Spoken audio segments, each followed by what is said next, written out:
আসসালামু আলাইকুম দর্শক। আজকে আমরা রাতের আয়োজনে সবজি খিচুড়ি করব। তো সেজন্য সব কিছু গুছিয়ে নিয়েছি। তো আমরা প্রথমেই বাঁধাকপি, সিম, মিষ্টি কুমড়া, শালগম, ফুলকপি, নতুন আলু এটা সুন্দরভাবে কেটে পরিষ্কার করে নিয়েছি। এরপর হচ্ছে পেঁয়াজ, কাঁচামরিচ কেটে নিয়েছি। তারপর হচ্ছে আদা, রসুন, পেঁয়াজ বেটে নিয়েছি এবং ধনেপাতা এটাকেও কুচি করে নিয়েছি। তারপর মুসুরি ডাল এবং পোলার চাল এটাকে পরিষ্কার করে নিয়েছি এবং সেই সাথে আমরা একটু হালকা চিকেন দেব, বেশি না। আর এর সাথে আমাদের যে মশলাটা লাগবে, লবণ, হলুদ, মরিচ, ধনিয়া, জিরা যেগুলো আছে, গরম মশলা, এটা আমরা নিয়েছি আলাদা করে, যাতে কোনোটা বাদ না পড়ে, আগে নিয়েছি। এবার আমরা এটাকে চুলায় বসিয়ে দেব। তো চলুন আমরা এবার রান্না শুরু করি।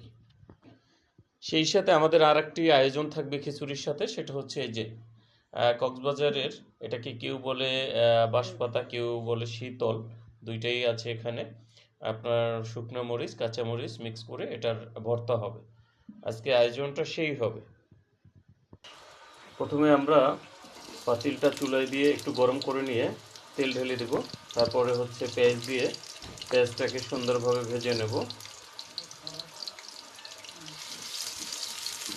এভাবে পেঁয়াজটাকে সুন্দরভাবে ভেজে নিতে হবে, কিন্তু খেয়াল রাখতে হবে পেঁয়াজটা যেন পুড়ে না যায়। এবার আমরা আদা রসুন যেটা বাটা সেটা দিয়ে দেব।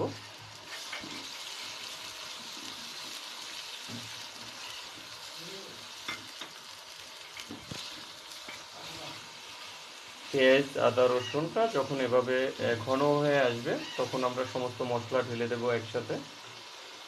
এখানে পুরোটা আগে দেখিয়েছি যে যেগুলো আছে পুরোটা ঢেলে দিয়েছি। এবার আমরা এটাকে ভালোভাবে কষিয়ে নেব।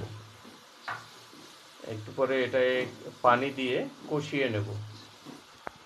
এভাবে এটা যখন ঘন হয়ে আসবে, তখন এটা পানি দিয়ে এটাকে সুন্দরভাবে আমরা একটু কষিয়ে নেব। পানিটা পরিমাণ মতো দিয়ে নেব। তবে আগেই বলে রাখি, লবণটা আমরা যদি লাগে পরিমাণ মতো আমরা অ্যাড করে নেব। এরপরে আমরা কাঁচামরিচটা অ্যাড করে নিতে পারি, কোনো সমস্যা নেই।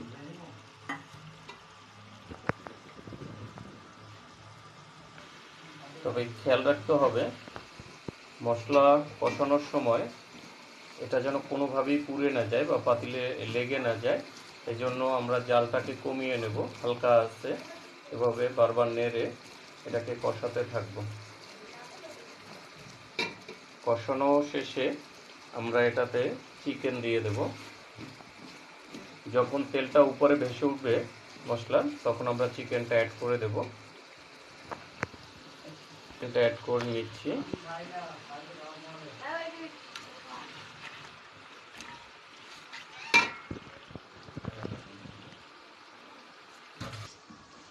এবার আমরা চিকেনটাকে খুব ভালোভাবে মশলা সহ কষাতে হবে। কষানো শেষ হয়ে গেলে এতে আমরা সবজিটা মিক্স করে সবজি সহ রান্না করতে থাকবো। তবে অবশ্যই হালকা আঁচে রান্না করতে হবে, যাতে পাতিলে লেগে না যায় বা পুড়ে না যায়। এবং সবজি সেদ্ধ হয়ে গেলে তখন আমরা হচ্ছে চাল এবং ডাল এটাকে মিক্স করে দিয়ে সেদ্ধ করব।